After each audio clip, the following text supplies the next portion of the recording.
such a fucking smart thing. Yeah. That guy's awesome, man. I like the big fan. 225 weight class. Yeah. And even the 195 weight class is They should good. do 10. They should skip 70 and do 10 every like do 25, 35, 45, 55, 65. Just go 10 every. 10 is good. 10 makes sense. Yeah. When you got like 70 and then you got 85 and you get 85 and 205, that's too many pounds. What was GSP versus, what were they going to do? GSP versus Bisping. Bisping? I've tried to explain this to people because I've been in the room and stood next to those guys. Bisping is a big man. He is. He's a and big dude. GSP is a normal sized guy. I don't see how that fight was going to be fair. Well, also Bisping is currently active. GSP took years off. Bisping is capable of fighting at 55, he says. Bisping said he can make 55. Wow. Yeah, so if he wins at 180, 185, he has thought about fighting either at 170 or at 155. Like, what the fuck? He's a big dude. Strong. I've trained with him. He's a big, strong. He's what, 6'2", something like that? Bisping? Yeah. Yeah. He's tall. Yeah. He's big. He's got big fucking boy. incredible cardio, Yeah, too. for sure. He's a hard worker. Yeah. Yeah, that guy is a perfect example of just like the ultimate like bulldog mindset and just refusing. And now look at him, he's the champ. Yeah. And he took that fight on what, a week's notice, 2 weeks notice against Rockhold to win the championship? Yeah, not even that. I think it was a few days. I think it was like 11 days notice or something. What's Rockhold crazy. doing now? Just being pissed, talking shit to Dana White on Twitter.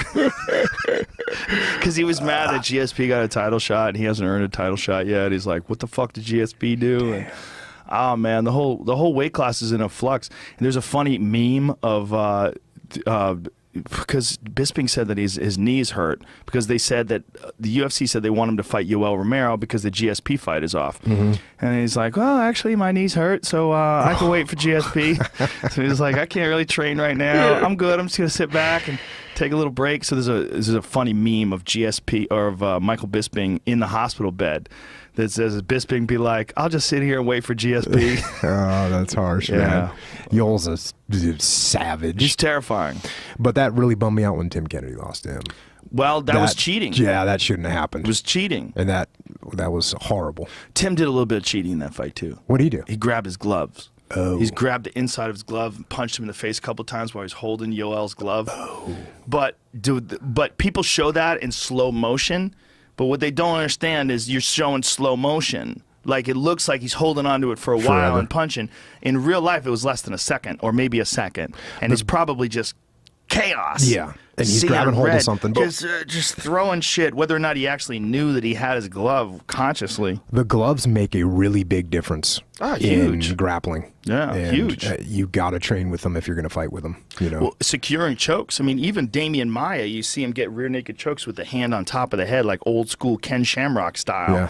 Like he'll because he can't get the hand back there. He just can't get it. Yeah, and people start grabbing. If you get a guillotine and people are grabbing the inside of that glove, it's hard. It's a lot harder to finish stuff when people have gloves on. Well, some people finish with it. Josh Thompson used to grab his own glove, which you can do. You could get deep in there. I saw him choke somebody out with that. I was like, ooh, you can do that. I think you can grab your own glove. Yeah. And that makes a nice handle if you can slip your fingers in there. You have to train with them if you're going to fight with them. You have to. Oh, it's amazing how hard it is to choke people when you have those, especially those pride gloves, the big padded ones. Even Marcelo Garcia was having a really hard time with it when he had his one lone MMA fight. Yeah. I mean, he had this dude's back and he couldn't finish him, and a lot of it is because of those extra pads. They make a big difference. They really do. I don't think you should wear gloves.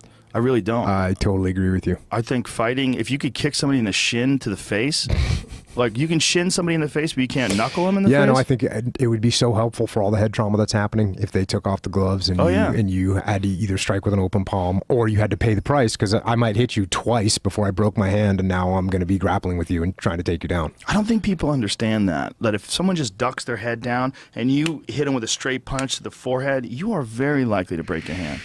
I don't think you should be able to wrap your hands either. Yeah. I really don't. That would be awesome. I think you should have a cup on and a mouthpiece and shorts. Yep. And I really think that's it. Yep. I mean, and people are like, oh, you're a fucking idiot. You're a barbarian. They need to cover the glove. No, they don't. You're less of a barbarian. You make yourself more able to hit someone, and you don't really help them at all. Like, it's harder to hit someone bare knuckle. Yeah. Like it's more realistic. Yeah, I wish they would make that change. Yeah. I wish that would change everything. How come you can elbow somebody, but you can't bare knuckle them? That's crazy. Your knuckles are way more vulnerable. Yeah. Like, it's way harder to get that off until you wrap it up. Then you make it like a cast. You wrap it up and you get like a nice stiff wrist wrap where your wrist isn't going anywhere. You have to worry about buckling and flexing when you punch someone. It's hardcore when they wrap up those hands, boy. Like, even like holding pads for guys when we're backstage getting ready. Like, they just turn it up. Yeah, yeah. But they'll never make that change, I don't think. And I think they should. And I think for the head trauma of the people that are fighting is that's who really needs it. For sure. Hit in the head all those times. And it's not good for you. No, it's not good for you. And again, that goes back to the grappling thing. I think we see more submissions. I think it would be way easier to catch people with stuff. Like, it'd be way easier to secure guillotines and chokes. It's just you wouldn't have all these restrictions of having something on your hands. Your hands need to be able to articulate and move to secure certain grips, and you'd see a lot more submissions, I think. Yeah, it's too bad they don't make that change. It'd be better for everyone. Yeah, I mean, I remember when I first started working for the UFC, you didn't have to wear gloves. Vitor was one of the first guys to wear them. Vitor and Tank. Tank was one of the first guys ever to wear gloves. And he wore those gloves that he was wearing were like old school century martial arts Chuck Norris gloves. Like, nobody had even thought to wear those. I think Tank was like the innovator. Yeah, Tank was an innovator for sure. Then Vitor innovated his head. Yeah. Pop, pop, pop, pop, pop, pop, pop. Yeah, man. Vitor, in the early days, I was there, his first fight in 1997, the first time at UFC 12. Nobody had seen anything like that. Yep. This guy comes in with his blazing hand speed, built like a fucking Greek god, and everybody's like, oh, Jesus, what do you do with this fucking kid? Yeah, yeah. That was interesting, and of course, we all heard, because I was, a jiu-jitsu guy at that time, we were like, oh, he's only a purple belt, is what we were hearing. And they gave him his black belt just because he's doing this fight and blah, blah, blah. He's only a purple belt. And he comes out and just, 13 punches to the face, bop, bop, bop. And then he did the same thing to Vanderlei, pop, pop, pop, pop, pop. Yeah. Straight punches down the pipe. Crazy. Yeah, when he fought Vanderlei, he was wearing shoes. Yep. Remember that? He was wearing like wrestling shoes. There's all these wacky rules back then. It's really interesting to see, like, from 1993 to 2017, how far fighting has changed and how much we know about it now. Yeah. I always say that fighting in 1992 was theoretical. And we, somebody will say something to me on the internet like, hey, what about this martial art or whatever? And I'm like, hey, what do you think of this? And I'm like, there's no reason to theorize. Not only do we know from the UFC, we also have been now a country at war